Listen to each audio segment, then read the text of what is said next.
ভিক্ষুক রাস্তা দিয়া যায় আর জমিদারের পুত্রবধূও যায়। একজন সামনের থেকে আসতেছে, একজন সামনের দিকে যাইতেছে। দুইজনের ক্রসিং এর সময় ভিক্ষুকের গায়ের কাদা জমিদারের পুত্রবধূর গায়ে লেগে গেছে।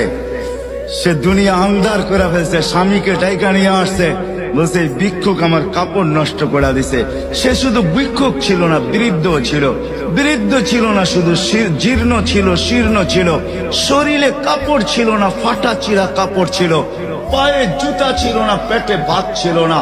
জমিদারের পুত্র সইতে পারে নাই, যৌবনী শক্তি সয় তো সয় কি কইরা।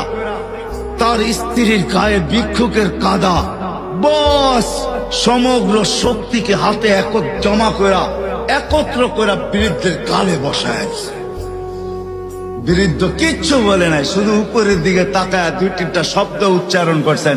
শব্দগুলা হলো ইয়া মাল্লাহ তারা হলো ওয়ুন, ও আল্লাহ তোকে চোখে দেখা যায় না। ও তারা কুল্লা শাই, তুই সব দেখিস। ফারা তারা মা বি, তুই কি দেখিস না আমার সাথে কি ঘটতেছে, এটা কি দেখিস না? বলতে দেরি যুবক, মরতে দেরি হয় নাই।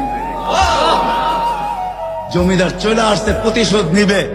বৃদ্ধের একদিকে মুস্কি হাসি, একদিকে বলতেছে প্রেমের খেলা এমনই হয়।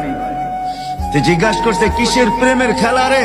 বলছে ওর প্রেমিকার গায়ে আমার কাদা লাগছে, পায়ের কাদা লাগছে, ও সইতে পারে নাই। যৌবনী শক্তি দিয়ে আমার বৃদ্ধ গালে বসায় দিছে। আমাকেও একজন ভালোবাসে, সেও সইতে পারে না,